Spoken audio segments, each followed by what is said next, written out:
Entering the Mayo Experience. Mayo Experience. Mayo Experience. Mayo Experience. Experience.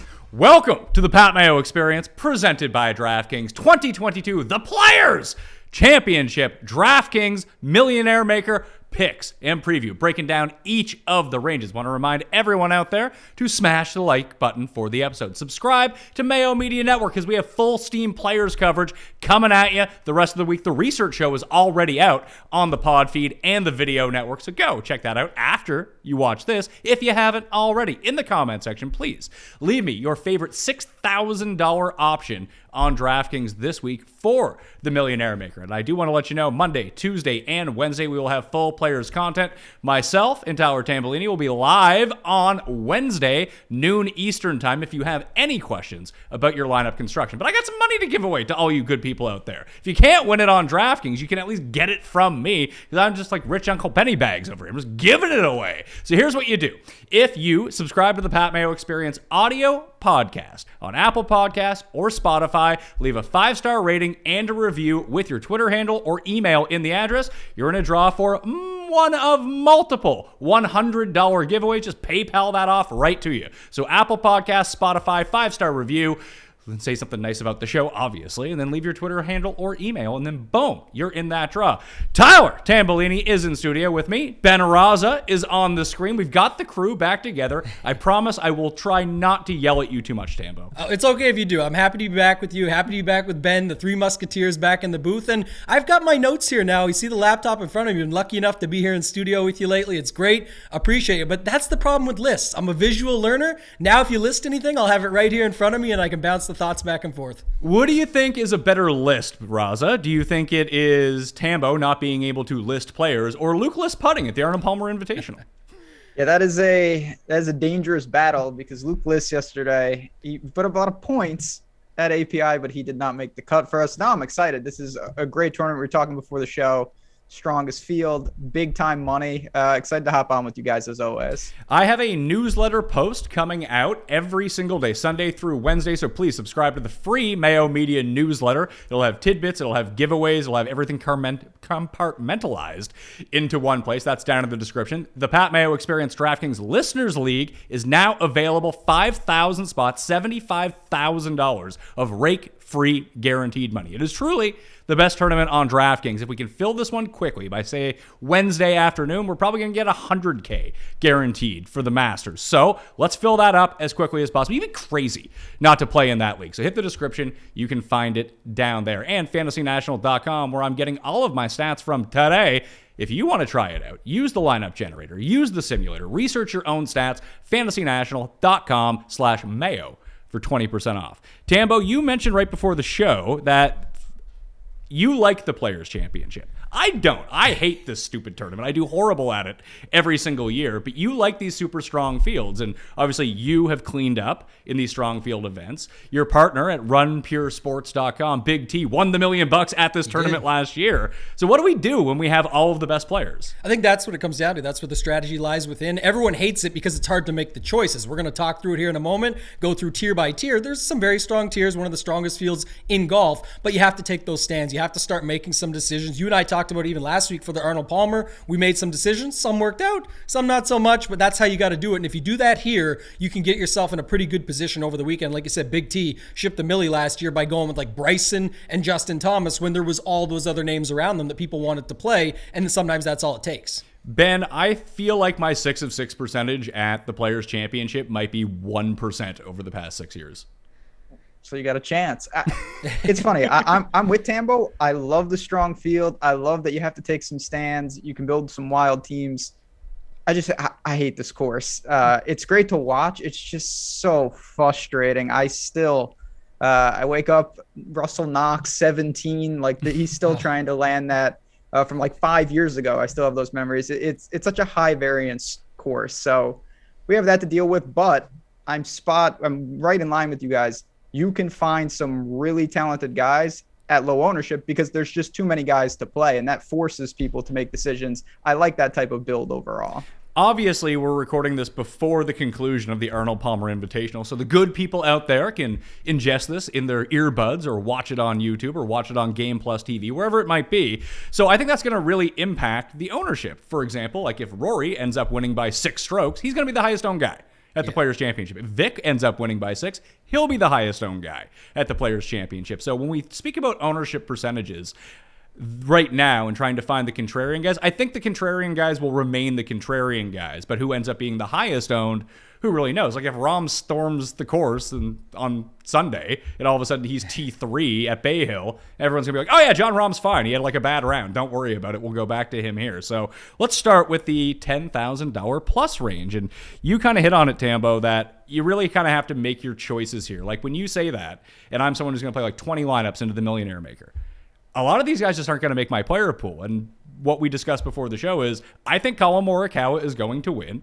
Should I just use him in 100% of my lineups? Yeah, it's more aggressive than what I like to do, but I definitely like the stand. That's kind of to the original point we just talked about, where you got to pick your guys. You're planting your flag and say, I'm going with Morikawa. I love Morikawa this week as well. I'll spread it out a little bit more. I'm not going to play everybody up here, but the Jon Rahm situation is obviously the most interesting. I think if he storms the course, it changes it dramatically, because it seems like, and never seems true, but seems like finally on Twitter and all the stuff we're getting out there, people might be done with him, saying he just can't putt, he can't figure it out. I did hear a little rumor that he actually has another baby in the oven, another baby on the way, so maybe that's there. There's some weight jokes with the baby weight that he's carrying around, and that's why he can't putt, which is ridiculous. But I like where you're going with it. The other thing I'll say, just general strategy before we jump into the top, is with a field this strong, there actually is guys in the 6K range that you can play. This is not a US Open where it's qualifiers and amateurs and guys down there that don't have it. These are top tier pros when we get down there, that you can make these lineups work by using these guys up there. So you'll have plenty of opportunity to get different if you did lock in Morikawa and get different elsewhere. The problem becomes, Ben, if I try to lock someone in to 100% of my lineups, we know what can happen at this course. I talked about it with John Rathouse on the preview show, who was caddy for Seamus Power at this course before, during the Players Championship, is that just go back to the Paul Casey chalk here. I think he was like 33% or something, Ben, and he just put 2 in the water on 17, had no chance to make the cut. That was the end of him.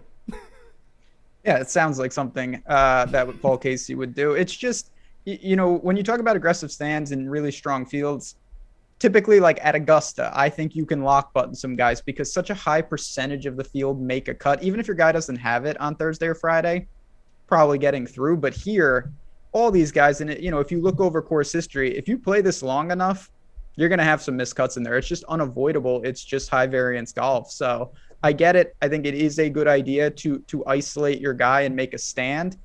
But I personally like to have a couple additional outs at a course like this, just because you could be wiped out immediately no matter who you choose. So the top of the pricing, Rahm is the only one above $11,000. Rory is at 10.8, Morikawa is at 10.7, JT at 10.4, and then Hovland at 10.1. Like, that's a very good price for Hovland with the way that he's playing right now. I imagine that you could even, as you mentioned, there's guys in the 6K you can most definitely play. He could be a second man in. Yeah. I don't know, like the Rory Vic lineups might be out in full force this week at Sawgrass. So I guess I like Morikawa way more than everyone else. Do you guys have a particular lean of who you want to go with?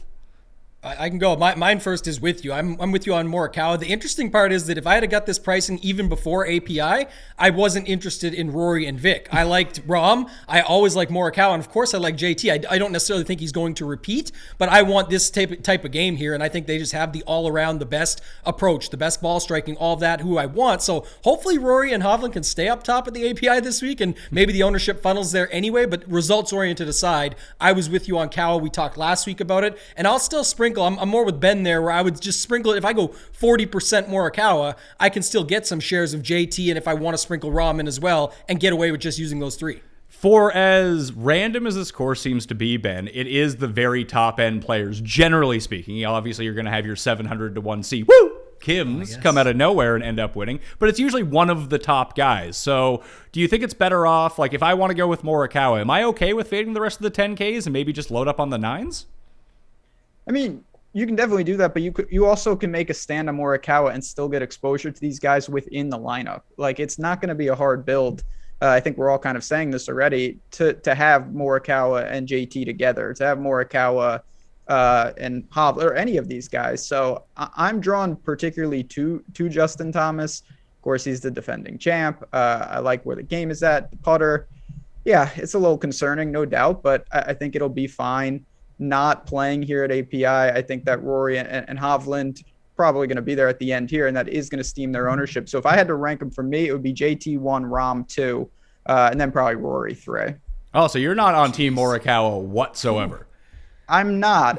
Again, these are all world-class players, but I don't know. I mean, Morikawa, I'm not saying he can't play in Florida. That would be ridiculous, but he hasn't done a ton down there. He just, he doesn't seem to, hasn't played Valspar, hasn't played Honda, played here once, played API a couple times. Bermuda, definitely not his preferred surface. His irons are best in the world, but, I do worry a little about around the green and putting combinations with him. I do exactly the same thing, and that's the worry with Morikawa. The thing is, if he has that going, I just feel like he's the most likely guy to win. Like, even when he missed that putt on the 72nd hole at Riviera a few weeks ago to get into that playoff with Neiman, I thought he was going to make it. Like, he has killer, like, he's not Tiger. No one is Tiger. But I feel like he's the closest thing to Sunday Tiger that we've seen. Like, when he starts coming, it's like, oh no. Here he comes, like Morikawa. Like, we saw it at the Open Championship last year. It's like, oh, he's folding. Oh, no, he just made a 13-footer for par. He's fine. For a guy who can't putt, he makes an incredible amount of, 15-foot par-saving putts. Even a concession last year in Florida when he won the WGC, it was exactly the same thing. Like, if he has it going that week, he might lose 9 strokes putting. That's entirely on the table. But if he doesn't, and he starts gaining, he so rarely gains a stroke putting. It's 4, and then you get the immaculate ball striking along with it, or you get the immaculate ball striking and he can't chip or putt. That's the risk you have to take. But I think you can make that case for a lot of these guys. Like, Thomas is exactly the same way. Yeah, their mentality, that's what I was going to say. It's almost like the old school Mamba mentality, right, with Kobe, where you just come out crazy, sort of FU mode, go out and get the job done. Like, Hovland does it, but he's smiling while he does it. That's what sort of leans me off him sometimes, because he's a quiet killer, or whatever you want to call him out there. But Morikawa, when he gets going, has it. Some will say you're paying a lot for the if he shows up, because we know the answer with Morikawa. If he putts, game over field because of his ball striking. You could say that about a lot of guys. We said it this past week with Willie Z. It gets said about JT. It gets said about certain guys. Rom, right now, if he could just putt, he would be there. So you could say it about everyone, but I'm with you, Pat. I like the Cow. And the Open stands out to me. You mentioned it. Shows up at a course, never really done anything, had some troubles the week before, comes out and gets the job done.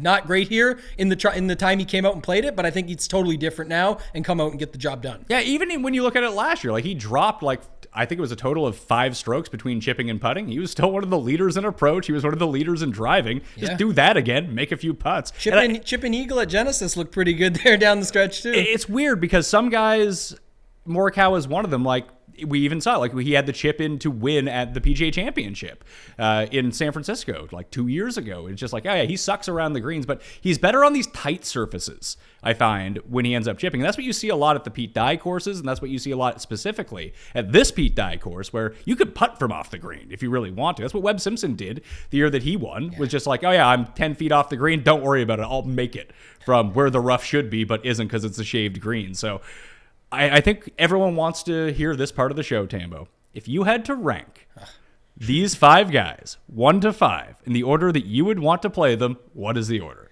Kawa, JT, Rom, and then it would actually be Hovland and Rory last. I'm not going to go with the course history, or especially if Hovland or Rory gets the job done here, but that's the order of the 5. So I'm with you on that. I would go Morikawa, then Rom, then Hovland, JT, then Rory. It's more of an ownership fade on Rory than anything. If Rory beats me, Rory beats me. I just know that he's going to be incredibly popular. The problem with Thomas, and this can be rectified, no problem, because we saw him do it here last year, is that out of these 5 guys, his driving can get bad. Yes. And if it's somewhat wayward, he's in the water. I think he's the most likely to miss the cut out of all these guys, too. That's a good point. I know when we do the Wednesday show, we're going to dig in more. I'm going to look at those 2v2s that have worked out for us lately and things like that. But you mentioned it there, to miss the cut parlay. I'm sure we can get on some of those on Wednesday. He would be the first one I would chuck into that. But I do think, if he's on, like we got last year, and I just think that's going to carry over, man. I think he's going to find it. He's the type of guy that can go out and close it. And I like what Ben said. I love the Kawa JT lineup. That's a pretty good lineup that I don't think as many will have, and you can definitely make it work. I can already see it. And that is the sort of the skill stack that you talk about too, Ben. Yeah, I mean, again, that's where it's okay, I'm going to guys, mask maybe some suspect putting with just hitting it super close. North double up of 10K, I like to do that as well. And we'll see. Again, some of the things that API will shape some of this. Morikawa and JT, of course, are immune from that. So I do kind of like that. Nothing's going to happen to really change what goes on. And it will be interesting to see how many people are looking to do it. And then there is the whole Rahm situation. I think it is pretty important where he finishes at API, not in terms of how much I want to play him, but just the narrative around him. I think it could go either way. Where some of these other guys are solidified. I would prefer he tank and then I can use him next week. Me too. I don't want to see him come T3. Yeah. Oh, we'll see what he does today. But like you said, that's going to be the biggest factor. Last week, you and I were on the ownership show and doing the live chat and talking about some of the ownership, I should say. And it was Rory versus Rahm. It came out in the $20, which this week there's a $25 millionaire maker on DraftKings where Rory was higher than Rahm. But you flip over to the $555 buy-in, the higher stakes, and it was completely flipped. Everyone there went with Rahm. Rory was 5% less than him. And next week we have the 22-22 mega millionaire maker. So that's where I think Rahm will get ownership no matter what. It feels like the guys at the higher stakes want to play him either way. And I just showed you one of these like 4-mans that I'm doing, like a higher stakes 4-man. And you kind of mentioned this as it pertains to all sports, but like what the optimizer tells people. And that's what a lot of the high stakes guys are doing. They're just running the optimal lineup and they're running it out there. And I was the only one who got 6 of 6 through because they all went with some version of a Rahm Luke list lineup. Yeah. Seamus Power was in a couple of those lineups as well. Do you think that's a smart way to do it? Like, even whether you want to use the optimizer or not want to use the optimizer, at least run the optimal lineups to see, at least you know where people are going to gravitate towards in like the $7,000 area or even at the top. Like if Rahm is a substantially better play than Rory, which he was on paper this week, that people are just going to go with him either way. I agree 100%. You and I've talked a little bit about this, but I think it's the best way to do it. I think what ends up happening is too many people try and find, oh, I've got this diamond in the rough this week. I'm going to win $1 million because I found him. And then Rahm goes and misses the cut or has a bad week. And because their gem made that work, it's better like you and I have been doing a couple weeks ago. Sungjae and Mito were like, they're okay. I get why they're chalk, but I can play Berger and Lowry at the same price, and one guy is less owned than the other guys combined, like type thing. Like that's where you want to be able to make your stands, and that's why it is important, I think, to look at the optimals, quote unquote optimals first, and then see what your pivots look like. That's what I'm going to do before we talk on Wednesday. Do you ever do anything like that, Ben?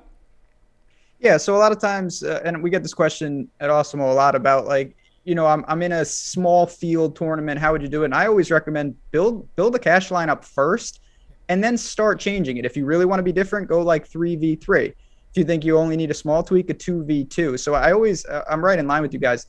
Understanding what's that kind of optimal build is really important. It doesn't mean you should just blindly play it depending on what tournament or contest you're in. But understanding it, I think, is a good building point no matter what you're in. And sometimes it just means identifying it and then dismantling it and building off of it. And we'll do that towards the end of the show with the play the best plays lineup and yes. try to come up with, although the play the best plays lineup has been absolutely raking in cash like the past month. I should just be playing that lineup in high stakes. Yeah, I should remind everyone this week 6 of 6 is like 40%. Yeah. So yeah, the chalk is smashing for whatever reason, but I don't think that'll be the case at the Players. I really don't. So Ben, have you ever heard of fanteam.com? I'm not sure. Tell me more. So fanteam.com has a brand new season-long fantasy golf game starting this week at the Players. If you go deposit on the site right now using code MMN and enter this, I think it's $25 for the season long, you get, like, they have DFS games as well. You get a free ticket into their big DFS game for the Players as well. So, I mean, it's super easy to do. Just go deposit $25. Play in the season-long contest. You get to pick 10. You get to draft a team of 10 guys in the salary cap, and then you get to use 6 of them every single week. Now, if you go 3 months from now and your team sucks, you have one option all year to blow your team up and redraft it at some point. It's all within the salary caps. You're not actually drafting against other people. I'm going to go play in this. I think it's going to be a ton of fun. It's just a different way to look at it. Plus, fanteam.com also has like head-to-heads that you can like parlay together. It has the DFS game. This season-long contest is just, it's a new spin. It's lower stakes, but there is 25,000 euro in the prize pool, 5,000 euro to first place. Like, you know, turn 25 into 5,000 euros. It's worth more than American dollars at the moment. So I highly recommend everyone do it. You can hit the link down in the description, fanteam.com, code MMN, play in that season-long Players. It starts at the Players Championship through the Wyndham, and then boom, you can play against me. I'm going to try to recruit you guys into it as well. Yeah, I want to get into it just because I've never won Euros before, and I want to try and win some. So that's like a little notch on the belt to say you've picked up some of those. So I'm definitely going to sign up for it. They're a big European DFS site in general. Yeah, they're the just biggest one in into Europe. the golf range. Yeah, this is awesome. So I'm definitely going to join you on that. And I mean, listen, you play in the DraftKings Listeners League, obviously, but for a season-long contest, I just think this is a new spin that we can put on things, and it's lower stakes that everyone can go play into it, but there's still, listen, 5,000 euro is no joke when it comes to winning, and it just gives us something to talk about each week. You can play your guys, like, oh, I need to play these 6 guys. There's a captain spot for your team, so fanteam.com, code MMN for Mayo Media Network. You can hit the link down in the description to do that. 9K range on DraftKings. This is the range where if you want to get silly, you can get silly at like 5% ownership. No one will be playing Dustin Johnson at $9,800. No one, Ben, will be playing Bryson DeChambeau at $9,500. Those are the two that really leap off the page to me as the contrarian pivot plays here if you want to take them. Do you have any confidence in any of these guys? And even if you don't, will you play them anyway? I have no confidence in them, but I will try to get them into lineups because I think that's what we're talking about. You don't get many opportunities to get a reasonably priced top-end talent for low ownership. It just doesn't happen. Now, there's a reason for that. Injuries, horrible form, a lot of risk. The miscut equity is gigantic. But if you're trying to beat 100,000 people to win $1 million, I think there's no doubting that the ceiling for these guys is still winning. Certainly I prefer Decky would be one and probably Cantlay ahead of them. But if I can get leverage with like 10 to 15%, I will absolutely try to splash some lineups with the super aggressive 9K guys. Tambo, do you see those two guys being the guys no one wants? Oh, absolutely. It's like you said. I guess, DJ always, for some reason, it's almost like how we talked about Ram up top. So he'll get 9% by the end of the week. And there's a little bit of history there that people will play, and it's DJ. He can just show up anywhere and get the job done. You want to play him, he's under 10K, but I lean with Ben. I'm completely on the Hideki side. I'm hoping for the opposite today and over the weekend of the Rory situation and Hovland situation where I want them to continue to go off. I want Decky to fail so that we can get him here. Don't forget, 2 years ago was when the whole thing started, got canceled. 9 under in the first round. That poor soul on DraftKings that if round 2 had just teed off, he could have got his $1 million. Unfortunately, it did not happen. So, nobody remembers that stuff, but Hideki looks pretty good here at that price point. Well, Tim Anderkust remembers. That was his one and done that week. So blame this on Tim Anderkust? Yes. All of it. Is what I'm saying. So the entire range is Cantlay at 9.9, DJ, Xander, Hideki. Then you got Bryson, who is supposedly returning from injury, was going to play this week, said he was 90%, wanted to set it out so we could play at the Players Championship. Cam Smith, Scotty Scheffler, Jordan Spieth. That's the entire range. I only have 2 guys. Like, if I had to rank them, we're going to do the rankings again, Tambo. Scotty Scheffler, number 1, Cameron Smith, number 2, Patrick Cantlay, number 3. I think objectively those are the best 3 guys in this range.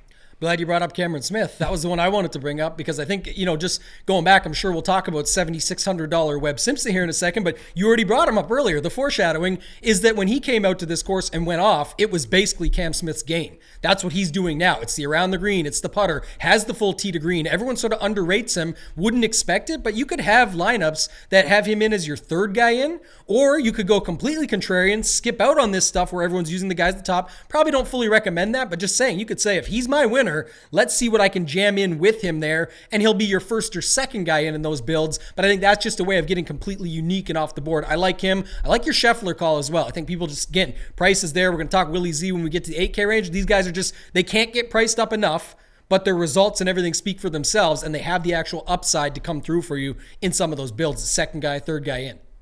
Do you think Xander gets overlooked, Ben? I mean, I feel like Xander never gets overlooked. He's another one. It's like, he won't be popular. 26%, just reasons unknown. He's not really doing anything. The narrative, of course, that he's on this, he can't win. He's just kind of sitting there. I do think that in this range, there's no one to me, unless I'm missing something, with Decky not doing much at API. Cantlay didn't play. DJ's a mess. Bryson's a mess. There's no one in the 9s that I think is going to attract crazy ownership. So I think for that reason, Xander and most of these guys will be moderately owned. And at that type of expectation, I'm fine with it, not running to the window to play him. But Xander's a tricky one. He's kind of in the middle of the pack for me. Could you start your teams with Cantlay, and that would be contrarian enough that you could eat as much chalk as you wanted? Yeah, so I think, Tambo just alluded to this. I think obviously the lower you go, the more risk you incur. But if you get it right and the winner isn't one of the elite guys, you're going to have a ton of shares and your balance build, the 6 of 6 equity is much higher. I'm okay starting in the 9s. I think it's a little thin if you start with like Chef. I mean, you really are going to need an off the wall winner or one of these guys to carry it. And even then, you have to hope these 10K guys don't put up, a top 3, a top 5. So not my preferred build. I think I will have some teams that start with Hideki specifically, though. I think I'll have a few teams that start with Cantlay. I don't want to fade Cantlay at this course. He's just playing too well. He crushes Pete Dye courses, and he's played well at this tournament in the past, too. Yeah, and he's just better. He's better than this range, I think. It's one I brought up. Hideki is still my favorite. It's more price inclined, but going back to what you just said, I had it right here in the notes. Could start some balanced builds with Cantlay, and that to me is the same. Like, what's the difference between him and the guys above him? Not that much. He's literally the player of the year, won the FedEx Cup. I think we talked last week, racked up $26 million last year. I know 15 was FedEx, but there's another $11 million. Some of it was PIP, whatever. He's playing great, and at 9,900, I feel more comfortable starting with him and then getting the Scheffler or the Cam Smith or something like that behind him. You have a really nice build there with 2 potential winners and guys down below that could shock and win as well. If you start your team, Cam Smith, Scotty Scheffler, Will Z, and Louis, you have $6,900 left over for 2 players, like each for 2 players. That's probably a bit much. Yeah. Like you could probably drop Louis from that and use Adam Scott, get your average price up to like 70 to the Paul Casey range if you really wanted to 74, 7,300, Ben. But those type of lineups, I think, can work here. Like what your bet is that you're fading one of the elite winners, and there's not that much difference between Thomas and Hovland, and like you said, Cantlay, or even Hideki has 3 wins in the past year. Right, he's won more than all these guys. Yeah, I mean, again, no. I was just saying you can definitely do that. I think where it gets a little tricky is if someone completely unknown wins, if a 7K guy wins. It still might be possible that the 10K is where you wanted to land with them.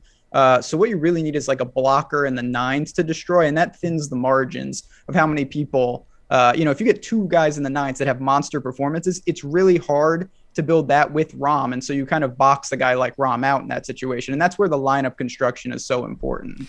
It's funny that I mentioned Morikawa as my favorite play this week, and then the rest of the guys that we talked about, be it Justin Thomas or Scheffler or Cam Smith, all guys that get wild with the driver. Yeah. That's the one part of it I don't love.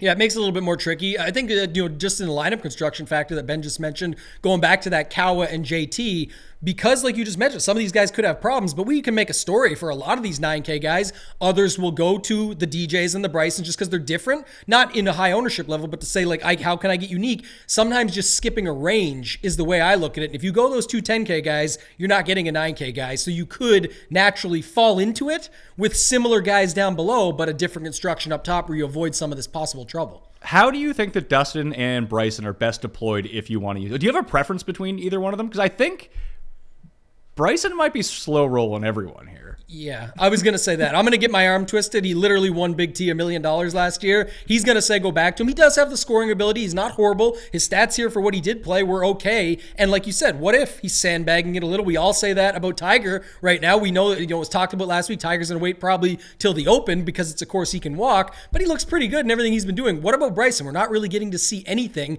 And at 9,500, we just know he's going to be the lowest owned in this range. We talked about it. DJ will get some ownership still. Bryson will not. What do you think, Ben? Do you think it's better to use one of these guys as a second man in with a 10K guy, or just lead off your teams with Bryson or Dustin? I'd probably be more prone to lead off my team with them just because, to me, I'm trying to up the variance. Like, I think the miscut equity is so high, you might as well just go for it. You're picking them because you think there's a chance that they're just a low-owned winner. And if they miss the cut, it doesn't matter if they're first, second, third, fourth man. You're in big trouble. So I'll probably try to assume when I build those teams that they're going to carry the team. And when I do that, I'd rather have them on top of my team than in the middle. Spieth?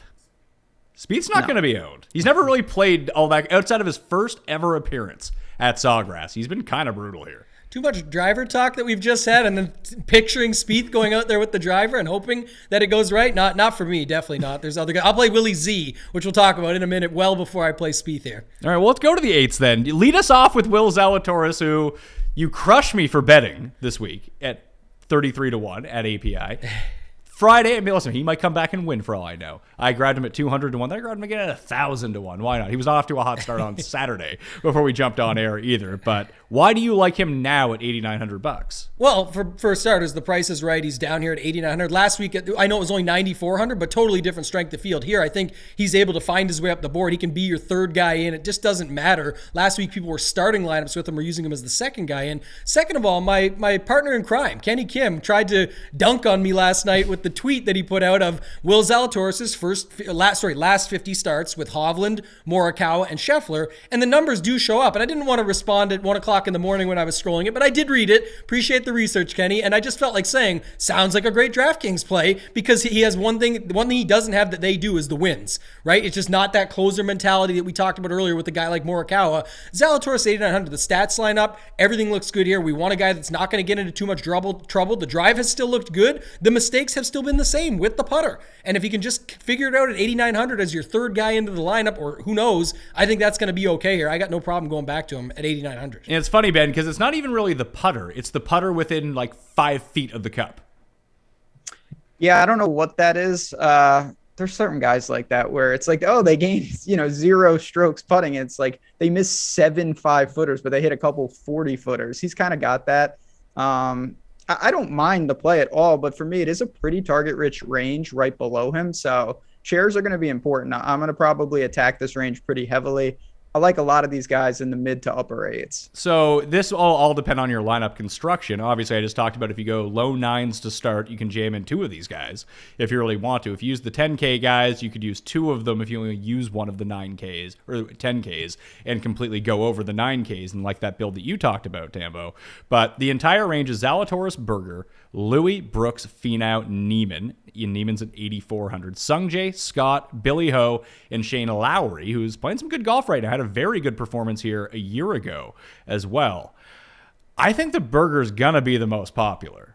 Yeah, he sets up perfectly for here. We're back on Bermuda. Hope we can figure out his putting troubles. He putted well at Honda until the final day, but basically dating back to the middle of last year, like he has some pretty brutal putting performances. It's been a little bit better so far in the calendar year, but overall hasn't been great. I like Brooks at $8,600. I thought you were going to say that, especially from the previous range when you brought up Bryson and DJ. You're always looking for the gem that's not going to be owned. And again, your major winner. Can I sell you on this for a second? Because are you in or out on Brooks? I'm going to bet Brooks, definitely. And I do kind of like the price. So the narrative around Brooks right now is that he sucks, right? Yep. Can we all kind of agree on that? Yep. The ball striking was in tip-top form at the Honda. He ended up coming inside the top 15. He missed the cut at the Genesis. He was 3rd in Phoenix. Why? It's not. He's playing a lot better than I think that people seem to think.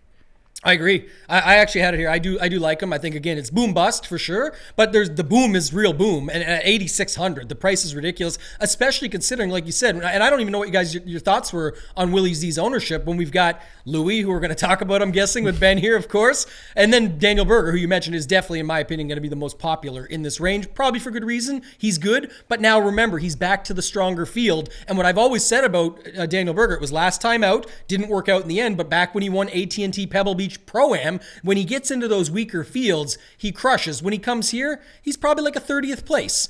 Is that good enough for you out of this range? I don't know, because one of these guys could obviously win the tournament. You mentioned Lowry at the bottom. Another guy I really like, playing some good golf, almost won just that last time out and played well here last year. Yeah, 2 top 10s for Daniel Berger in his past 5 starts, has made the cut each time. As long as the driving continues to keep up and he's going to drive it accurately, you know the irons are going to come along. It's can he putt that week, Ben? But I have some bad news about Louis for you, Ben Rasa. What happened? There is a certain person who has picked him to win this tournament. Yeah, but so maybe because Louis never wins, it can like morph with the Ander Kirsten and combine into an actual win for our man Louis. So the last time that Tim actually hit a winner was Rory at this event in 2018. Then Cuss started calling himself the big game hunter and has yet to have a win in the past 4 years. So he's going with Louis here. So he does actually have a player's win under his belt, albeit almost a half decade ago at this point.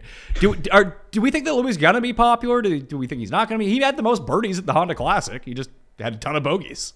It seems like people lot have of caught on to mistakes. it a little bit, right? They go to him now because the price range or whatever. Or they say, oh, he's just so good for this field. Don't forget, he always comes second in majors and everything. But like you said, it will lean off. I think this range does become pretty balanced because we'll get to the bottom in a second. But there still is the Scotts, the Horschels, the Lowrys that we just talked about. And then at the top, like we said, with Willie Z, Berger, and then Brooks, people are going to take chances on Brooks. He won't be high owned, but it's like the DJ thing where he'll just get some because by the end of the week, I think it happened at Honda, where by the end of the week, people just convince themselves, like, oh, I just got to get a little bit of the action here. Same at Waste Management with Brooks as well. People go there. So see what happens, but I think he'll still get some. Ben, do you think it's more logical as like the low-owned, high-variance pivot play guy, Dustin, Bryson, or take the savings and just play Brooks? Oh, I think, well, to me, I actually put Brooks in a different category. Like, I think Brooks's form is a lot better than those guys. I would put Finau as the savings YOLO play. Yeah, but people are going to use Finau because his name is Tony Finau.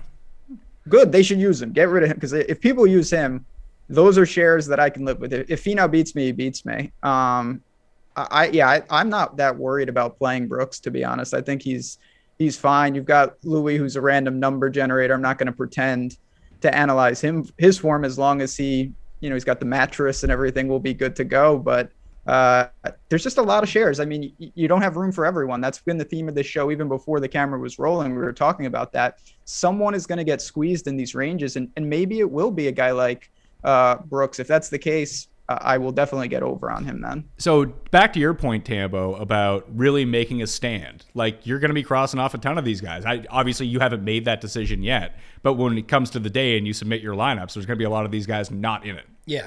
There's probably at least 3 I can count right now, and I haven't got there yet, but Finau, likely Louis, to be honest. I know what Louis does is all, but even at the Honda, it was all putter. That's what Louis does, but I'm saying, the curse even adds to it. Go ahead with it, but him, and then I haven't decided on Sungjae yet. I was sort of banking on this week. The guys I kind of like, and I didn't talk about this off the top, but at these tournaments, the strength of field tournaments, I do look at the recent form because I don't think they're places to get right, and I look at the long-term and talent-wise. Brooks, talent. Adam Scott, long-term talent. Lowry, same way. Like, I want to play those guys and let everybody else play the flavors of the week and the Tony Finaus that if they do this can happen. Let's try and remove the ifs and buts and go with the other side. And I'm going to play the more pronounced players. And that's, Willie Z, the only one that I'll probably give a little bit of love to just because. I like that you're on Team Willie. You've been bullied into Team Willie Z. I have a little bit. I just think it's a better spot, actually, at the price point. All right, so looking at it again, I put this will be in the newsletter on Sunday evening, and I talked about it on the research show, but if you haven't seen it yet, go tune into it after this, and you'll hear it again. But bogey avoidance last year, like the top 50 in the past 50 rounds, bogey avoidance, when you looked at all the guys that came inside the top 10, there was like 9 of them. And then there was like 16 guys who tied for top 10 when all was said and done. And Victor Perez really had no stats to speak of. He was another one who charged up the leaderboard last year. I think he made the cut on the number and ended up coming 9th or something crazy like that. He's not even in the field this time around, just like Rasa's boy Ricky. Can't lose money on Ricky this week, Ben. I know him and Vince Whaley are they're waiting, hoping that they can slide in. So I'm already ahead of the game if they don't get in. Sorry to those guys. Well, it's going to take 7 guys to WD for Ricky to get in. Isn't that insane? Like winning the players is so huge. I believe it's 5 years that you pick up for it. Yeah, I guess it ran out. It's so hard to lose it. If you've won the players, you're that good that you should keep it, and he's out. Like, that's just crazy to me. Can't get your special sponsors exemption here, Ricky. Sorry. Got to get in with the big boys, and he needs a lot to happen to get into this field. Doesn't look very likely. Yeah, he needs to basically go food poison a bunch of people. It's like 7th alternate. At a group dinner before, like the Wednesday before. It's like, oh, Ricky's eyedropper, sorry. Ricky's in the field, and then Ben can lose all of his money on Ricky. Yeah. But bogey avoidance was so huge last year when you looked at the past 50 rounds coming in. I don't know why. It's not something I normally look at, but when the research came out, it was just like, this one keeps popping up. This one keeps popping up. And maybe that is a testament to guys that keep it dry off the tee, keep it dry on their approaches, that they're just not making huge numbers. So the top 15 in that category right now over the past 24 rounds coming into play, not including Bay Hill numbers, which will completely blow this up for some guys because Will Z's on this list. And I think that and so is Seamus Power. But Sungjae is the best in the field at bogey avoidance. Then Rahm, Mito is number 3. Sam Burns, Keith Mitchell, Sergio, Zalatoris, Seamus Power, Shane Lowry, our guy Ben, Troy Merritt, Brian Harmon, Hideki, Hoagie, Hostler, Rory, and then you got like Leishman, Denny McCarthy, Alex Noren, Billy Horschel, Johnny Vegas, Brendan Todd. Those are like the back end of the top 20, top 25 in that number with recent play coming in. I think I'm going to give particular weight to that. When I went through the modeling on the research show, I really went hard at that. And the only guy from the 8s that appears on that list is going to be Sungjae at number 1 and then Will Zalatoris at 89. Yeah, the Sungjae one, like I said, I'm having a tough time with them. On my stats coming in, it shows great. And so when we get to Wednesday, who knows? All in, maybe. We'll see. But I do love that stat for a reason you mentioned, because think about like the 17th and just all the water in general. In courses like that, guys are just setting themselves up to be able to make the par. And that's what I always talk about. You know, even Willie Z is an example, but more so like a Hideki or an Adam Scott, those types. People get so mad when they miss a 4-footer. They forget the 4-footers for birdie. Like, yeah, they got it where they needed to. They gave themselves the opportunities. Making par is a pretty good score here. Chug along, make the cut, and then like a Victor Perez, find your way through the cut line, figure it out on the weekend, and get to the end. And that's what these types of guys do. So I love that call using the bogey avoidance. So, Ben, the bottom part of this 8K range, Finau, Neiman, Im, Scott, Horschel, Lowry. I'm guessing Sungjae going to be very popular. Will people go back to Neiman after the win and then blowing it at the Honda Classic on the Friday? I don't think so. Not in a huge way, just because, you know, again, he wins, you know, finally blows up, then he misses the cut. I'm playing here. I think people will just kind of be indifferent. Sungjae, he rebounded nicely. Scott is always in form. Billy Ho, he's another one that there is a chance that the narrative by the time we really get to building these is very strong. We know he's a Florida Gator. He seems to every year love this swing, and he's been very good so far. So I don't think that Neiman and Finau are going to garner a ton of interest, and I think that's probably warranted. I'm good with fading Horschel. He's never really played all that well at Sawgrass for whatever reason. You think that he would based on everything you said, and this seems to be some of the best golf he's played coming into this event in ages. But I think that he's one of the popular plays that I can get myself away from, and I've been riding him. I mean, I want him to win at Bay Hill. I have money on him to win at Bay Hill. That would be fantastic. Gunner up all the chalk and miss the cut by 8 or something, Billy. That would be fantastic. I'm with you on Lowry, Tambo. And maybe Adam Scott? Like, I don't think I'm going to be hitting this range. I kind of like the upper 7s better. Yeah, I agree with you more, but I do like the Scott call quite a bit, and I'd be happy to go off Billy for Scott if that's the play there, because we'll see what happens over the weekend. But the more Billy gets popular, and I liked him last week, but what I liked about Billy last week was that he was at 8,900, and we talked about with Fitzpatrick and Zalatoris above him. This is back to our roster construction theme where people just couldn't get there, but he was playing good, streaky golf. It's showed out a little bit. If he continues that way, we'll see what happens with ownership here, but I like Scott, and I like Lowry, and if we like Lowry, shouldn't we like Brooks even more, just above him? Thinking back to like that Open where Lowry fended him off, and Brooks was like, listen, guys, if you don't know about Lowry, start to learn. He's actually incredible, and he has the full, complete, all-around game. So I love Lowry right there at the bottom at 8,000. I know we haven't talked about the weather at all, Ben, and that's something that Tambo and I will hit on the Wednesday show once we're a lot closer, but if you see that it's a clear forecast for 4 days, will that change your roster construction and the type of guys that you use versus if 2 of the days are super windy? Oh, definitely. And even if I see one of those, I'll predict. I work backwards on some lineups, and I'm just like, okay, the winner, I don't know who it's going to be, but it's going to be 20 under or better. And that brings in less bogey avoidance and more birdie or better percentage, more guys that can go really low, that can really flag kind of whatnot. Then I'll build some teams. The winner's 7 under. Can you get up and down? Can you avoid doubles or worse? Things like that. And if you build like that, you're going to generate wildly different teams, you know, the Grinders, the Shane Lowrys, versus like the Neimans to me, who are pure scorers. I like that. $7,000 range this week. There's a ton of guys in here. I think it's pretty obvious that Paul Casey is going to be like 40% owned here at $7,400. Oh, it's so great when you put a number like 40 on it. It just blows me away. But it's going to be high for sure. Is that just an auto fade? Is that an auto fade? Why is he 7,400? I mean, no, it's not an auto. So I think I'm going to leverage in some other spots. I plan to play Paul Casey. If he's 40%, that's a different conversation. But if he's, you know, in the mid 20s and very, very popular, I'm going to look to get, he's just such a good price tag. You're basically asking him to make the cut. The ball striking is there. Crowded range, though. There's a lot of good players here. A lot of them are Europeans as well. I was being facetious about the 40%, but I could see it being 25%. I mean, unless everyone just says like, oh, that's too high, I'm not playing Paul Casey. So I guess we could play a game of chalk fade or free square with Paul Casey. Which one is it? Yeah, for me, just going back to it, it was what you brought up earlier with the optimal construction. He's obviously the first guy into it. So I look at that in single entry, high dollar, something like that, where he's going to pick up even more ownership steam and probably cross 30, to your point. Let's go, we'll lower it a little bit, but it's still in the 30 range in that high stakes stuff. I think that's where he's the easiest one for me to move off of. To Ben's point, the price is wrong. It's just so bad. Why is he 7,400? We don't know, but we got to deal with the pricing we've been dealt. And at that point, I look at it like, is he going to kill me? Because I don't know if he's going to go, he's not going to go out and do much. Like people always say this, and I don't disagree fully, but he just needs to make the cut for me. No, if a bunch of $7,300 and $7,500 guys are even at the same price as him, go out and come top 20, and Paul Casey just makes the cut and finishes 46th, you're done. I'm done. So it's not just make the cut at that price, and this range is too strong, and this field is too strong. So as of right now, to me, it's an easy fade, but I get why some would just choose to go overweight and be all in because the price is bad. He was 5th here a year ago and gained a bunch of strokes putting. I can tell you, as someone who has been watching him pretty closely, Bennett Bayhill, he is not gaining a bunch of strokes putting. No, yeah, I can confirm that as well. I mean, it's Paul Casey. I think we all know what we're getting there. There's fantastic. There's no doubt tournament pivots are there. I mean, you've got Fleetwood, Sergio, Leishman. I mean, there's a million guys that I think are more than worthy at rolling the dice for a fraction of the ownership. In cash, it's a no-brainer. For safety, it's an optimal play. But when you're talking about tournaments, there's going to be very, very difficult decisions that have to be made here. Would you rather play Paul Casey at 25% or Sergio at 5%? Because I know my answer.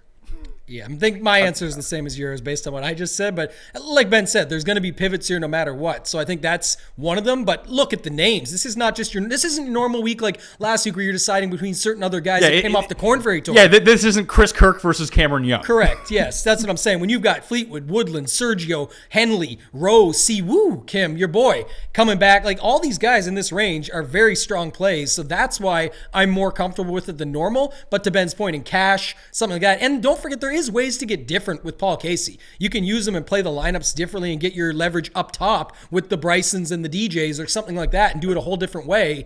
But I just prefer to find other angles in this range. There's so many options. Webb Simpson is $7,600. He has played once this year at the Sony Open in January. We haven't seen him since. Is anyone going to use Webb Simpson? I don't know. The thing I worry about the most is the WM Phoenix Open is, prime course for him. Obviously, why did he not play there? Like that to me, it was a withdrawal late. Like what's going on exactly with Webb? I know last year there, his caddy came out, Paul Tesori, said there was some stuff going on, and he got it right and figured it out by the end of the year. But we haven't really seen that. We haven't seen him, so I think the ownership will be much lower. And there's lots of other guys people can make a case for in this range. So I'll probably sprinkle some, to be honest. The year he won it was pretty convincing. When Webb is on his game, you've got some good upside there. And at that price, again, if we're going to get it with low ownership, I'd much prefer that over something like Casey at 30%. Yeah, looking back in the research show, Ben, I went through to try to find sleepers because most of the correlation courses with the sleepers I think are all the same. It's just the top end guys rarely play the events I was looking at. Sony Open, Wyndham, Heritage. I think you can find your 6K guys with people who predominantly play well. RSM is another one you can put into that mix. Webb is actually one of the top end guys who does play those courses. I think he's won at all of them except for RSM where he lost in a playoff to Tyler Duncan one year. So, do you have blind faith in Webb, Ben? Can you just use him? Or is it just like, no, I haven't seen this guy in 3 months. He could be like 800 pounds overweight for all I know. Yeah, he could be missing a limb. We don't know what's going on. I don't play Webb normally. Not about to start now. There's just too many guys. It's all an opportunity cost. Like, it's not that I think that there's no chance he could play well, but do I want to play? There's 2 or 3 guys north of him directly and about 3 or 4 guys directly under him in the pricing that I strongly prefer. I just won't have enough shares, and you got to make stands. He's an easy cross-off for me. Looking at the strokes gained total from TPC Sawgrass over the past 12 rounds of everyone in the field, you have a lot of guys that really pop up in this range as the guys who end up doing really well. Jason Day is second in strokes gained total over that time. Webb is fourth. Answer is 7th, another guy who dominates Pete Dye courses. Fleetwood is 10th. Connors is 11th. And then you have Fitzpatrick at number 19. Then you have guys who are like really bad at this course. Burns, Hatton, Leishman, Woodland, Henley have just not played well whatsoever here. So I don't really know what to do in this range besides like Sergio, Siwoo, kind of pencil those guys in, be on my way. But other than that, I mean, Cameron Tringale, 0% of people want to play Cameron Tringale now. Yeah, after this week especially. I did play him this week. It did not. It was going so smooth until it wasn't. Completely fell off a quad bogey on day one and then rounded it out with a double to cap it off at a +6 day. Obviously didn't make the weekend, but he's not a guy I like. I like a couple that you mentioned there, but then Matt Fitzpatrick. Last week, this week, I should say, we're still talking here now during the API. People love him at 9,200. He didn't quite perform as well. You mentioned him there on the strokes gained total here. His stats line up coming in. We all liked him so much. The recent form is good. I think he's playing just fine. Could go to him. Abe Answer. I wonder if, again, we haven't seen a lot of him lately, but in these stronger fields, I kind of like him to pull the Paul Casey on us. Usually they put them both at 7,900 and you have to make a choice. Now he's a little bit more. You can make the choice yourself and go away from Casey there. I like that one. And then Disney Day. He's back from Disney, right? He withdrew last week. No, his mom died. Oh, unfortunately, you're right. So hate to say that. Sad note there. I didn't mean it in that way, obviously, but just thinking in general, going back, we made fun of Jason Day in the past, not to make light of any situation. Does have a great history here, though, Pat, to your point. And if you look at that and just go out and play him, Fleetwood, Sergio, three guys that people never seem to be too comfortable playing, that all have, again, that long-term upside that I'm looking for, not so much just what have you done for me lately. Ben, I'm out on Fleetwood. I'm not doing it. I mean, yeah, Tommy Fleetwood, he did make the cut at API, but he didn't actually. It was just the cut line moved, so he accidentally got in. I don't. Do you think he's going to be popped? I mean, that's no, for me. I'm going to kind of punt it. I don't, because with Casey being right there, and then you also have to factor in like what could potentially happen at Bay Hill. Henley's in the mix at Bay Hill. Gooch is in the mix at Bay Hill. They're both in this range too. If one of those two guys has a good finish, they're going to have inflated ownership just because of it. Although looking back at last year, all the guys that did well at API really did well at this tournament too. Westwood, Bryson, Connors, like they were the top three at API and they all played well at the Players the next week. Yeah, the form coming in, and then I think you mentioned RSM earlier, and I believe that's where Taylor Gooch won. Yeah. Right? He got his W at the RSM, so he's at 7,200. I know he's not normally the guy that you would expect to be the chalk guy of the week or anything, but if he finishes well here and he has that sort of narrative coming with him, I think he could get popular down below. And there's a lot of guys at 7,300. You mentioned Siwoo, but there's a bunch there as well. And then down below, there's plenty of guys from 7K to 7,200. I mean, outside of, I guess Gooch is 7,200, Young is 7,200. People just like playing Cameron Young every single week. I really can't fault him for that. He's really good.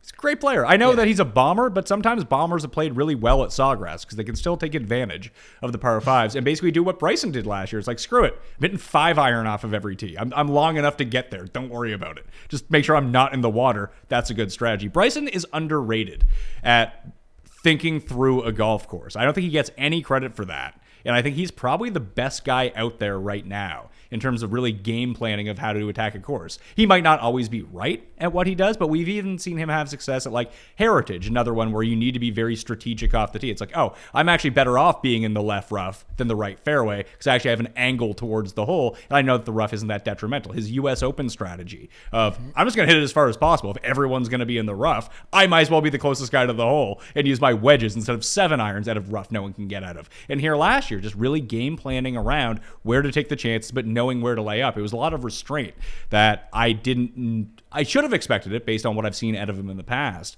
but he did a really good job of that. I'm going back to Seamus Power at $7,200, but you have List, Na, Power, and Tigala all back to back in the pricing. I think that they were a combined 78 over par this week. Yeah, they were. That's a tougher one to go to there. So for me, a couple things. You're selling me on Bryson, by the way, as we go along even more. Just thinking about his strategy, it's almost the Tiger effect. But the difference is all these guys are strategizing in some way. Bryson has actually been able to go out and execute on it. Now, back down to this range, a couple of guys you mentioned and others that I thought of. Ian Poulter seems to me like the cheaper Billy Horschel. Yeah. If you just want to go down and play him instead, he's in Florida. He's got the same sort of numbers. You want to punch him in the face. Yeah, all of those factors come into play as well. So you've got Ian Poulter. Corey Connors, I'm not going to put him up there with like a Morikawa, but obviously ball striking is there. He's way cheaper. Hasn't been doing as much lately, but at 7,300, he stands out. I know you were going back to Power, as you just mentioned. I got to go with you there. The one scary thing about Seamus Power, and I'll get your thoughts on this, just the tough courses is where he's had the challenges. It's been at like the birdie fests where he's come through. Even though it looks like on the surface he's got the complete game, it just does not seem to show out at these tougher fields and tougher tournaments. He hasn't really played in many of these, though, is the thing. And this is the first, I guess Honda would be one, but he didn't play in the Honda, that this isn't a long course. So most of the difficulty he's been having in these stronger fields have come at Riviera and Torrey Pines, places where if you don't hit a smackdown 5-iron from 230, you're cooked. You need distance there, and his distance is fine, but it's not elite, and his long irons aren't elite. But he hits a bunch of fairways, and his irons have been good enough, and the putting has been good enough that this course, I don't think will be as big of a problem for him. Okay. What about your guy Luke List on that note? Because you brought up some stuff with the stats and things like that. There, your guys you were playing against this week were using the optimal Luke List. I'm sure he's going to show up just as optimal at 7,200. Could you go to him this week, or where are you at with him? I've been out on Luke List since the win, Ben. Okay. That's all I had to ask. I don't know. He shows up for me, so I kind of like that. And if he, because he failed everybody this week, we get that little bit of flop lag opportunity. But if he failed everyone this week, is he really ready coming into this week? We'll have to wait and see. I really think List ownership, Ben, depends on what Gooch does. Yeah, I think there's something to that. It's the low sevens that we're talking about. I think there's a big drop off after we get to Paul Casey, ironically. These are more flyers for me. And then there's one guy I do want to, I'm not even saying I like him, but when you mentioned the Wyndham and RSM and Heritage, Kisner was awful at API, but if there's one guy that checks all those boxes, 7,100 for a blind backing of Kisner. Whose putter had been rolling coming into API. He was the guy who lost in the playoff to Ricky the year that Ricky won in his first ever appearance at this course. Lonto will rate out really well, and I like Lonto this week at 7,000. I could see myself getting to Kisner as well. If we're talking last man in for teams at the $7,000 range, if people really don't want to go down into the sixes, although go to the comment section, tell me your favorite $6,000 player. Smash the like and sub to the channel while you're there as well. But Kisner, Noren, Lonto are probably the three guys for me that I could see being the anchor of lineups. Hey, you're speaking my language. Let's get back to these real golfers. I love that one, Ben, actually, with Kisner. Shorter course, sets up better for him. Bermuda putting, I like that. He just has the upside. And when people are making decisions down here between EVR, Westwood, Keith Mitchell, guys like that, and you can just play a guy like Kevin Kisner who has the moxie to go out here and get himself a top 10 or better at this price tag. Like you said, Pat, last guy in, could definitely go down and play him. And then I love your Noren call because just what he does. It's 2 years ago. I think it was last 3 and 4 years in the last 4 years where he had really good results here. But he's playing much better golf right now, and he's that grinder type that you just fit into your lineup as the last guy as well. Yeah, I can't remember who won the year do you remember, Ben? It was the final groupings were Louis, JB Holmes, Kyle Stanley, Noren. I for the life of me, I think Rory may have come back and won that year. Vegas came in third somehow. Oh, the Vegas, the one where Eddie Pepperell was up there? Yeah, they were hitting the bombs on 17, back to back or that whatever. Was, I think that was Rory's year, wasn't it? I think that was, Furyk came in second. But there was one year where everything got really dicey in terms of the weather, and the guys just folded when it came to Sunday. Yeah. What fucking year was that? That's where, going back, I know I kind of already made this point. That's where I think it's really important to work backwards. You guys were talking about Seamus. If I know the winner or I think the winner might be 20 plus under, I'm really comfortable getting to him. If it's going to be brutal, I think he's a pretty easy cross off. And we just don't know. We've seen variations of this course in all different weather and all different conditions. So I think that's where it comes, when you're evaluating, do I play Noren or do I play Seamus? Well, you got to have to envision how difficult it's going to be set up. Looking through the past 50 rounds in terms of the key stats that I used, Russell Knox is 31st. Tom Hoagie is actually 29th. That's not bad. The Gooch is 17th. Seamus Power is 20th. Kevin Na and Luke List are 25 and 26. So List, he's just going to pop out. And the closer you shrink the time frame, the better Luke List is going to look. I know Na's been terrible. But on paper, this should be a good course for him. Should be. I'm usually a not truther. I talk about it all the time. It's just the range is so stacked. All I think about now here is the fist bump on the walk-in putt with Tiger on 70. That's the memories at the Players that I have of Kevin Na. So it's not really that exciting or anything else I could get behind. I would probably try on Luke List after burning everyone last week and just how good he's been coming off the win recently enough that at least we could say that he might still be able to find it here. And he just blew it on Friday this week. So, I'm not too worried about that. So I'd rather go to him at sort of the same ranking. So we talked through Casey, we talked through Webb. Is there anyone we didn't hit on here, Ben, that you think really deserves a mention of? A guy that you probably need to play? Because I'm far more interested in the lower sevens than I am in the upper sevens and trying to jam in as many top guys as possible with these guys. I don't think you need to play him, but I'm not deterred by a guy like Ty Hatton's course history. I think that there's nothing in Sawgrass that should cause him long-term problems. And if anything, I kind of like that he hasn't done anything here because I think that he can. So if I land on him, I'm more than comfortable. I think I'd rather use Answer, and I got to make my decision on Webb. I think it'll be Answer for sure, and then one of Burns, Fitzpatrick, and Webb Simpson. Not Webb, yeah, and Webb Simpson if I can get there. That's what the one guy we didn't mention is Homa. You want to play Homa? Not really, but if he does win, remember I'm the one that mentioned it first. But no, I don't think I'm going to get there. Henley is only 74. Dear God. The optimals will love some Russell Henley. With Casey at the same time? Yeah. Yeah, I guess that's true. People are going to have multiples in the 7K range. We know that. No matter what your build is, you're going to have at least two guys in this range probably. So I could see that happening. Again, like I said, I'm with you originally. I like the Sergio play. Fits the mold. And this is where I love what Ben does. He talks about this all the time. And you mentioned off the top about the skill set lineups. He's talking about it now as the score set. Like what's the scoring going to be like? I like the build. Like who are the same guys? Sergio, Casey, Scott, Henley. Like you could put all those guys together. And that's how you get different with Casey while still playing him because you're matching everything else up with it. And a guy like Sergio is going to be a pivot to most versus you or I could just say, let's put them together and switch it up that way and get unique in a different sense. I think you're going to see a lot of lineups with two of Casey, Henley, and Gooch in them. A lot. Especially if Gooch ends well. Like you said, there's too many stories and good narratives you can put around stats, models, optimals, results, past history for Gooch to be able to plug them in there at 7,200 and have people just put blind trust. But I think I mean, Keith Mitchell is 7,100. As much as like we kind of bag on Keith Mitchell because he's been chalk and he's been overpriced, I don't think that he's going to be popular for this specific event, weirdly. Yeah, probably not. But I mean, these people have been playing him. Guys like him, Chris Kirk, that maybe won't be popular here, but have been popular lately. I could see that being a situation where people still get back to them some. Man, Hoagie's numbers are just jumping off the page right now. I don't know. I don't think I can do it, Ben. No, I mean, I never get there, but I mean, listen, I get it. The guy's showing serious work, and to his credit, I always bash his around the green for obvious reasons. He's starting to get it where it's just bad and not god awful, like Griot. So it's like maybe it's coming together a little bit. I still would rather play by a lot Norin or Lanto or Kirk.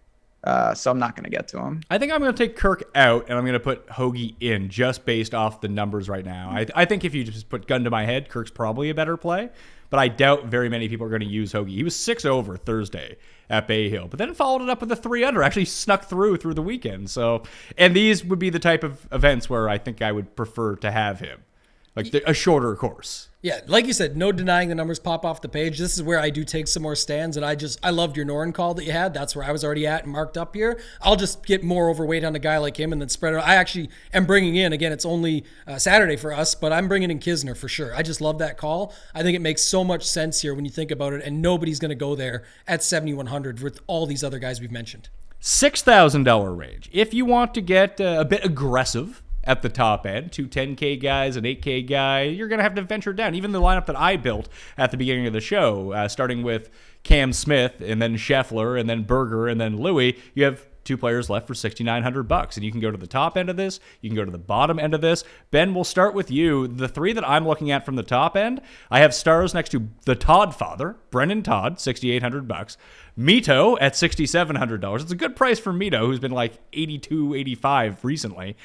And Andrew Putnam at $6,700. I'm not really sold on Putnam. I just have him highlighted right now. It's probably him or our guy Merritt. I definitely can be convinced with Merritt. I have a guy starred that I thought you were going to mention because it's not my guy, it's your guy, winner of the RSM in the past. What about Mackenzie Hughes? Wow, I don't know, man. If we're not playing Spieth, can we feasibly play Mackenzie Hughes? I mean, he's got equal amounts of magic beans, and he's a lot cheaper. The guy I really like, I'll just throw it out there right now. He's a little cheaper. I played him this week.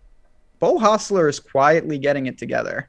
I know it's been bad in the past here, but I don't even think you can look at that data because he was just awful everywhere.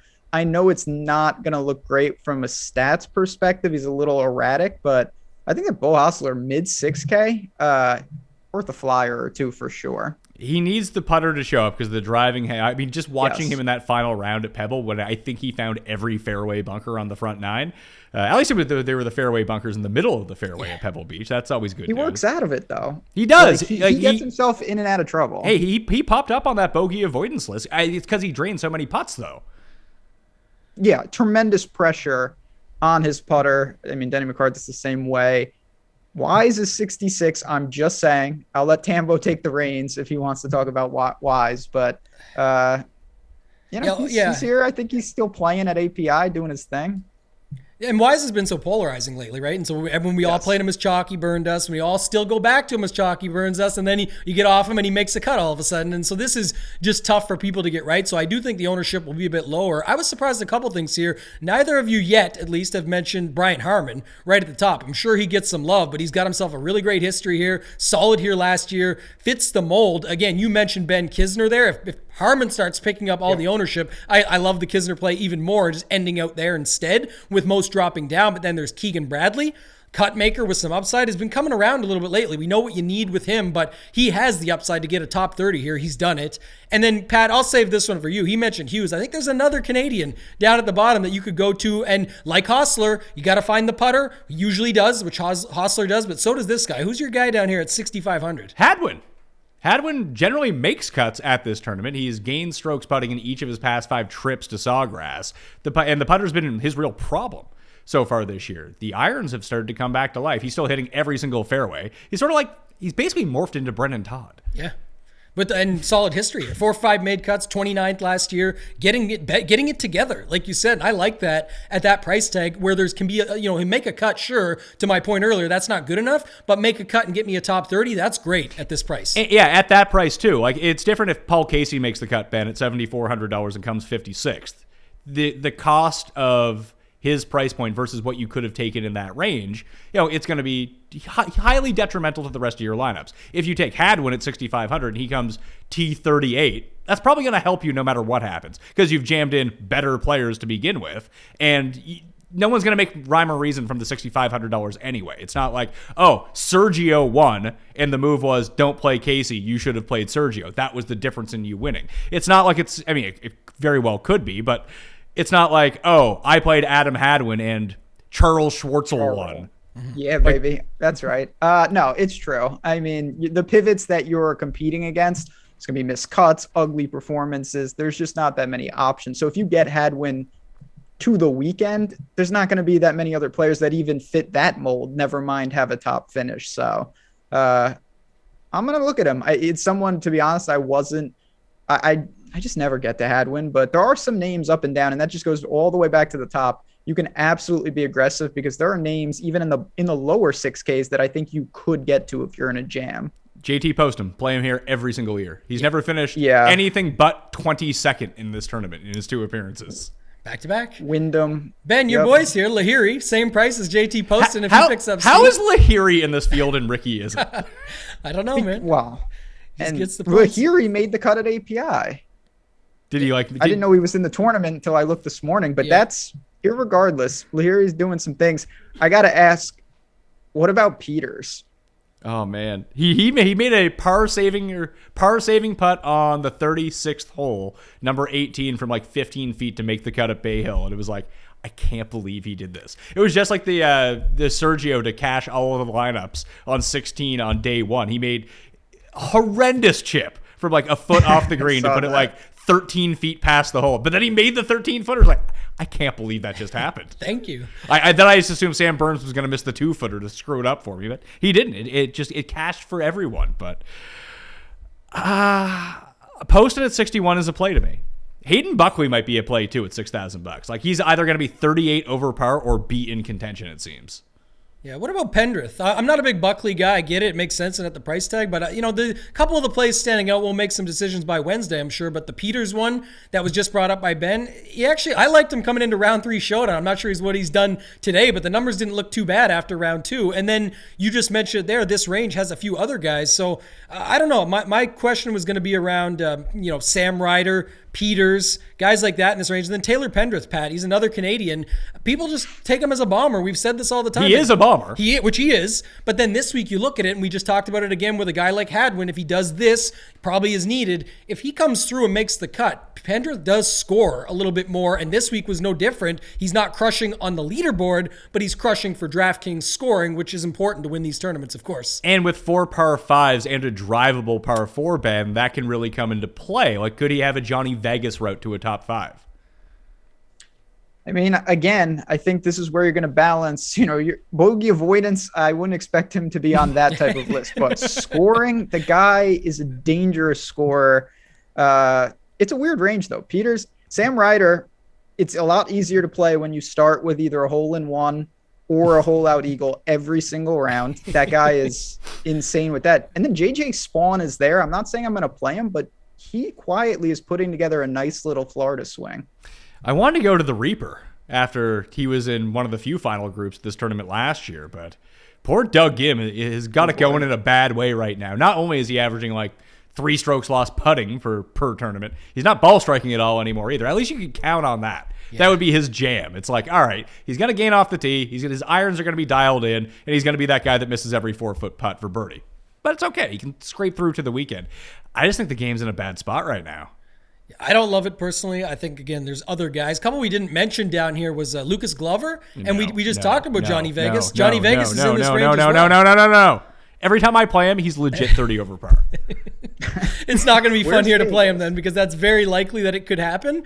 I think, in the end, though, what we're talking about is just down here. We mentioned some strategy stuff earlier. So you got to take the stands down here. I don't want, if everyone out there thinks they're going to play all their lineups this week and, I'll do a couple Adam Hadwins because Pat and Tambo said that's a good play. That, to me, is not the way to go about it, because you end up with him in your Kawa lineup and your Rom lineup and you're done, and it ends up being something totally different happens. I want to get enough of the guys I'm playing down here to make it work if they do come through for me that I have outs.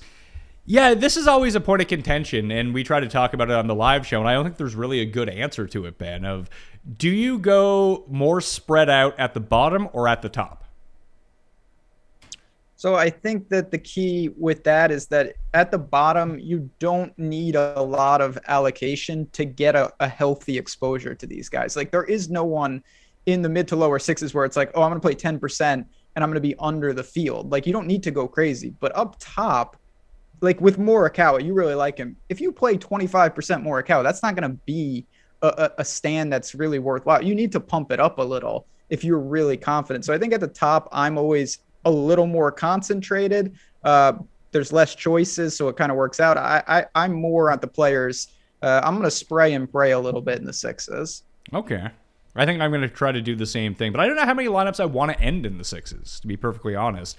I went back. You don't have to. I went and looked at that like TPC Sawgrass only past 12 rounds, because I think that could really help here. Using those correlated courses, I think, can really help. So here are the guys that pop up in terms of strokes gained total or tee to green in the 6K range. You mentioned Keegan Bradley. He is 5th in strokes gained total at this course and 5th tee to green over the past 12 rounds. It's pretty good. Harman is 20th total. A lot of his is putting, though. He's really good off the tee here, and he dominates with his putter. Ben, your guy, Griot, 12th in strokes gained total at this course. Thank you, God. I don't know, man. There's been some issues, severe problems, but he was okay at Genesis. I almost brought up Kuchar. Is he on any of your lists? I did the deep dive into him when I did the research show, because I initially had exactly the same thought. Former Players Champion, but he's just been bad. That's my note. Yeah, winner way back when. Nothing to talk about now. Yeah, winner 35 years ago at this course. Yeah. Do you think we get a Phil run in at some point? Like he puts on a fake mustache and calls himself Mito Mickelson or something like that? I shouldn't comment on any late happenings any further on the show, but yeah, I don't think Phil is going to pop up here. Joel Damon, 17th strokes gained total, 8th tee to green, 7th in ball striking over the past 12 rounds at Sawgrass. Yeah, I mean, you're gonna be taking a chance doing it. It's like you just said with Glover and those guys. It seems like every time I play him, it's like, he should do well. He won on a coastal course. And I do the opposite. Every time I play Damon, I feel like it works out. Like he's one of my guys that comes through for me. Yeah, play him. I liked your Mito call earlier. If we were talking about something, sort of in that situation, everyone wants to play him. I know the fields are way worse in strength, but people want to run to play him at 75 or 8,200. Now he's much further down the board at 67. I could go down there. Munoz is down there. People wanted to play him this week. here he is again down at the cheaper price tag again. There's a bunch of names you could make a case for, but probably have it more dialed in when we talk on Wednesday on the live show chat. 6,600, Ben. Dylon Hotfire Fratelli, 28th in strokes gained total at Sawgrass, 14th tee to green in his one appearance here. I mean, he's the most dangerous player. Like, there is random number. The South Africans, man. They're all clones of Louis. They're just out of control. Higo is also there. I'd rather play Fratelli, but I'd rather play Wise than all these dudes. Higo really... Oh. Listen, it's not going to end up impacting me at Bay Hill because I played enough lineups that I wasn't 100% Higo, but he was so bad, it was bad. Good. No, this ain't the Canary Islands. It's a little harder. Hey, he won on the PGA Tour last year. Amateur hour. Now, hey, listen. The thing about Higo is he's so young. He's in this like we just don't know. He could be a superstar, or he could be like, remember when that guy won that event and we never heard from him again. You just don't know. I think. More of a wait and see, even though he's got crazy talent. Yeah, JT posting 16th in strokes gained total over the past 12 rounds at Sawgrass, 51st tee to green, but 7th in putting. He does that. And I feel that's his game plan. Yeah, and that I don't think it's for any different reason. I think if you see what he's been doing lately, it hasn't been horrible. Like, we've been using him and getting some output from him. I don't think he's coming in poor form, if you will. So I can go there for sure. And I don't think as many will, just because he has that history. What's he going to be, 5%, 6%? No, it'll be like 1%. If that. That's what I'm saying. So you can get away with it and just start jamming guys in. I don't hate that. Top 10 in putting at Sawgrass over the past 12 rounds. So basically the last 3-4 years, depending on if you missed a cut or not. Webb, Denny, Horschel, Mac Hughes, Tom Hoagie. Brooks is number 6. Poston 7, like I mentioned. Hadley, Hickok, Bryson, Cam Smith, Fitzpatrick, Adam Scott, Johnny Vegas. It probably all came on that one hole. Yeah, that 117th bomb was like, now he was almost off on the woods standing there and had to go up and around. That was a crazy putt. Bryson stands out to me there again, going back to it. I was just surprised to hear that. Normally you're not hearing about Bryson being the better putter. You mentioned Brooks. That's awesome. Hughes, to Rasa's point, came up again. He does have those magic beans. Like, some of those names, that's go overlooked because people think that's all it is. But if they can do that here, that can make a big difference. And Vegas is another guy in that upper 6K range that you could just play and last guy in and get away with it. Would you put any merit into these, Ben? The putting stats? I know putting can kind of come and go. Bad guys can be good guys can be bad on any given round. But if we have this sample of 12 rounds at this specific course since it moved to March, that's how I've isolated it. That you see guys like Piercy. I mean, Piercy and Stanley are god-awful putters anyway, but like Woodland is down there. Chris Kirk, 120th in this field. Mav McNeely, 119th in this field. Leishman, Putman, two guys that you would expect to be pretty good. Homa, Xander are all outside the top 100 in strokes gained putting at this course over the past 12 rounds. So I'm not going to, if I like a guy and he's down there, it's not going to deter me, but if it's close and with the Players Championship, as we've all been talking about, you have reasonable pivots at every price point.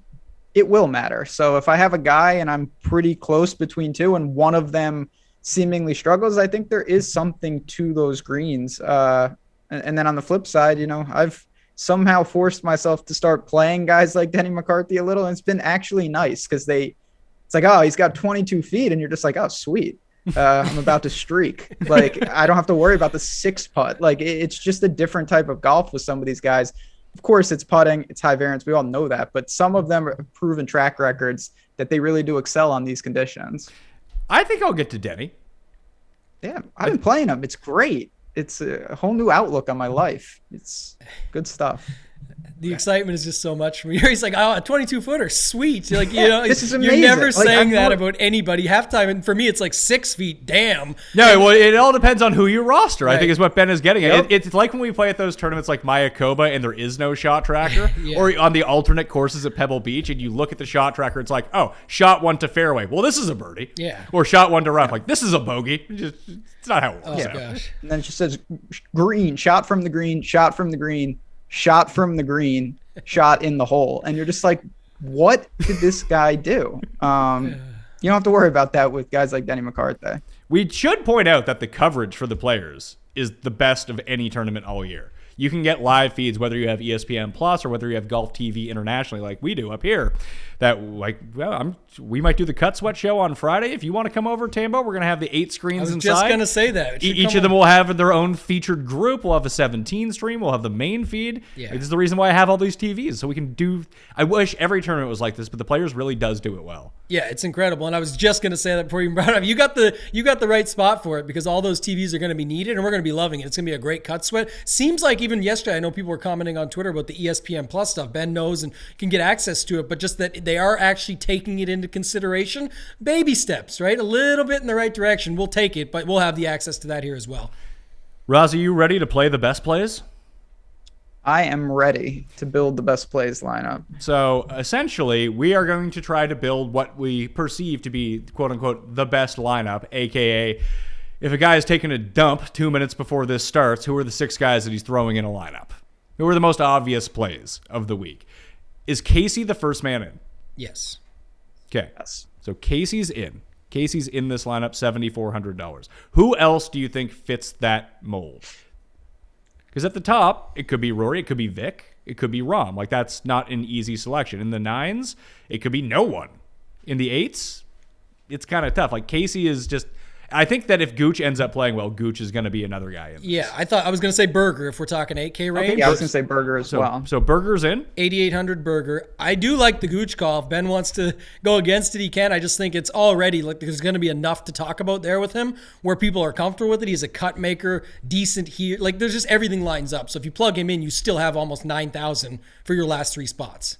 He has the mix of good history here last year with good form coming in the tournament. Everyone just watched against a good field. So I feel like it all depends on how he finishes up. Obviously, like I see Chris Kirk is just moving up the leaderboard. He's in like 6th place now at API. So nice. All of a sudden, I like to hear that. All of a sudden, that's just going to shift a ton of ownership to Kirk that may have went to Gooch, if you know what I mean.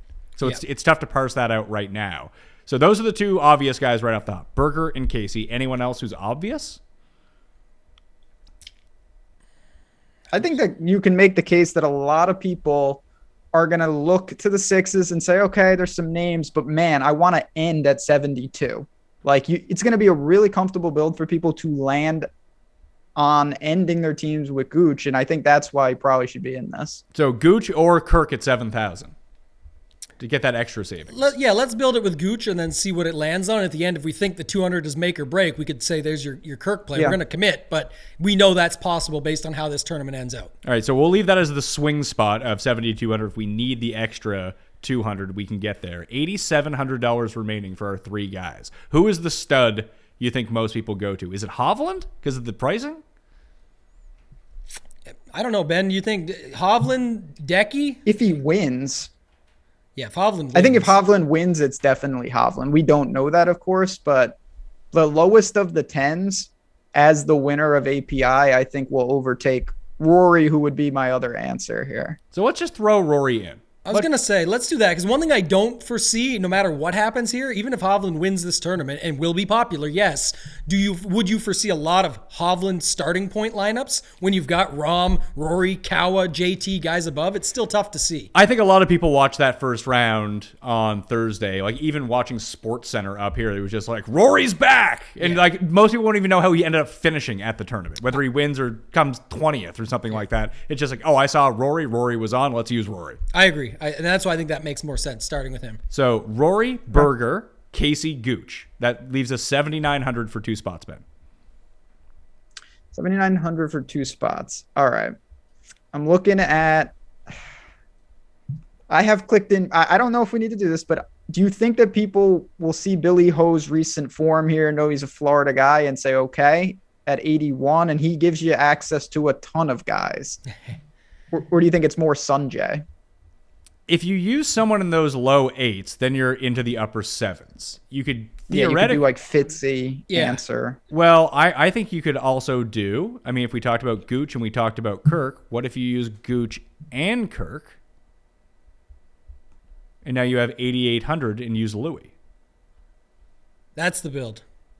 Okay. Because the Okay. alternative, just so, to chime in, because I was where Ben was at, when you do the play there with Billy Ho, it lands you on like Fitzpatrick, Answer, those guys. And no one, they don't seem to be super popular, right? They're not going to be. And even if you took Gooch down to Kirk, it was only to go up a little bit. It's not like you were going to get that much more out of the play. So, yeah, I do think that's a way you could go. And I think your way, Pat, makes more sense. That's Yeah, what I don't know. we're I mean, I'm going to submit this lineup. So the lineup right now, unless we want to make any tweaks to it, is going to be Rory at the top, Berger, Louis. Those are the big three. And then it's in with Casey, Kirk, and Gooch. Yeah, and it leaves $100 on the table. That's the key. Making sure we got just that little extra there. Well, I mean, play the best play lineup guy doesn't like leaving $100 on the table. that is true. They try and find that upgrade. Cuss tried to talk me through this one time because I told him he built this lineup. He's like, I really like this lineup. He's like, but it has $300 left. He's like, I didn't use all my money. I was like, you know, you're allowed to enter a lineup that doesn't use all the money. You don't get it back. Yeah, well, he's like, well, I want to use all my money. They're giving me all this money. I better use it. Yeah, that's cost me a lot in the past. Where you do that, on like a high dollar hand build. Where if I just do this, I may as well go up. This week, people did it with Paul Casey. I don't want to play the Paul Casey chalk. Let me play Coke Rack. Yeah, how's Coke Rack's week going now? Hey, he made the cut. Made the cut, but I'm thinking it was a what? pretty bad morning from when I stepped into the studio today. But and just of note for me, I don't want to split it with all you guys, so I'm switching Kirk to Kisner in my best plays lineup because Ben sold me on Kevin Kisner. But that's very interesting, though, Ben, when you talk about reverse engineering the lineups, that, hey, if this is going to be a common build, the one that we just laid out, maybe it won't be. I think it will be, though, is what are the tweaks you would then make to this to make it like your own lineup? Because obviously, if we're playing the best plays, these are the 6 best plays inside the salary cap that we can kind of find. Obviously, you don't want to fade all of these guys, right? No, absolutely not. That's something that I think gets overblown where it's like, I have to do 6 of something. Like I want to be aggressive. I need 6 low-owned plays. You absolutely do not, and you shouldn't. You need 6 plays that work together. So like what I just did, I'm just playing around right now. I just I took out Gooch and I took out Kirk and I bumped down to Wise. And then I went up to a guy like Mark Leishman. And like now I've leveraged the lineup plenty and I've only 2v2'd it.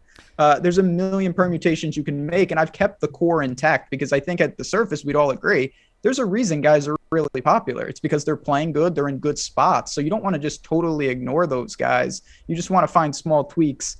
Like Kirk to Kisner, I think is the perfect example. Kirk, I think, has a much better chance to make the cut. I think Kisner has a much better chance at much lower ownership to really smash and make the difference. Yeah, you can even do something like take out Kirk and play Joel Damon and move Berger up to Scheffler if you wanted to. Exactly. I've And got you've the leveraged. nuts. Oh, you got the nuts? I always find the nuts. Let's hear the nuts. The 2 most obvious. The guy up top who's going to be the most volatile is Rory because all the studs are around him, so you take him out. The potential worst chalk play of the slate in large field, Paul Casey. You remove those 2, it's Morikawa and your choice of Webb Simpson or Abe Answer. Boom. You've got it. No one wants to go back to Webb. Cow will be lower owned than Rory. You get rid of the 2 potentially most volatile plays in the current lineup. The rest all fit and work, and hopefully they make the cut and come through. Done. I like that. Yeah. I would play Answer instead of Webb. I think I would too. Looking at it, but you know what's funny is there's actually I just didn't hop onto DraftKings yet for this. I got the pricing and downloaded it. It's the out they've got by him and the unfortunate Jason Day comment earlier. I apologize again, but they have the out by Bryson, him and Bryson's out, and they do have that. Like that makes people. You know how that works in football. And Ben, you too, the Q tag all week when we know he's playing. The guy is playing. We know it. Still has lower ownership. So Webb is interesting at 7,600 down here again. Hope he pops up and does his thing. It's risky, but you can play it with Answer as well. All right. I think that'll do it for the Pat Mayo experience for the Players Championship DraftKings Millionaire Maker Preview. Once again, go to fanteam.com. Use code MMN for Mayo Media Network. It's a $25 season-long tournament. Go play in that. I'm going to go play in it. I'm going to try to sell these guys on playing in it as well. I hope I sold you on playing in it. It's going to be a ton of fun. It runs through the Wyndham Championship just in a different way. It's almost like the one and done, where it's just something different to both talk about, to play in, just to use your mental exercises on who do I need to pick this week? Who do I want to draft now that I want to use a little bit later to have a part of my 10-man team? So you can go read all the rules, fanteam.com, use code MMN, play in that tournament. They will give you a free ticket into the Players Championship DFS tournament they have running as well. But there's 25,000 euro at the top for this season-long competition. We can shit talk each other about it too, so that's going to be fun. Ben, what's on the go at awesemo.com this week? Yeah, obviously a great golf week. I couldn't be more excited. We'll have shows throughout the week.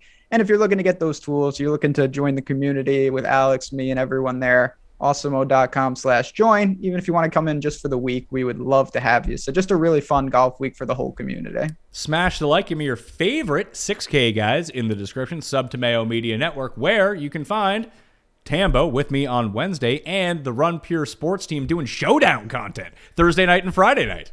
Yeah, it was great this week. The Thursday night show I was on went really well. We had some of the guys. We had Big Hovland in there. We had Horschel, came out strong. But we got a lot going on there as well. RunPureSports.com. You can use promo code DGEN50, DEGEN50. Get yourself 50% off the first month. And then follow me on Twitter at @ToeTagAndTambo. Hit me up there if you guys have any questions. I believe I will have something like $2,000 to give away throughout the course of the week in terms of tickets into things and whatever. So you want to follow me at the PME. That's where you can find all of that. And I will make sure to drop those in the newsletter as well. So sign up for that. You can hit the link down in the description. You can find the Listeners League link down in the description as well. Let's fill that up as soon as possible. But if you want to give in the cash giveaway, rate and review the Pat Mayo Experience audio podcast on Apple Podcasts or Spotify. Rate it 5 stars, something you enjoy about the show, and then your Twitter handle or email address so I can draw a winner. We'll be doing that on Wednesday's show that I do live with Tambo. We finalize all of our picks for the week and take all of your questions. Thank you all for watching. My cheat sheet will be up on DK Nation on Monday if you're looking for it. And I'll see you next time. Pat Mayo Experience! Experience!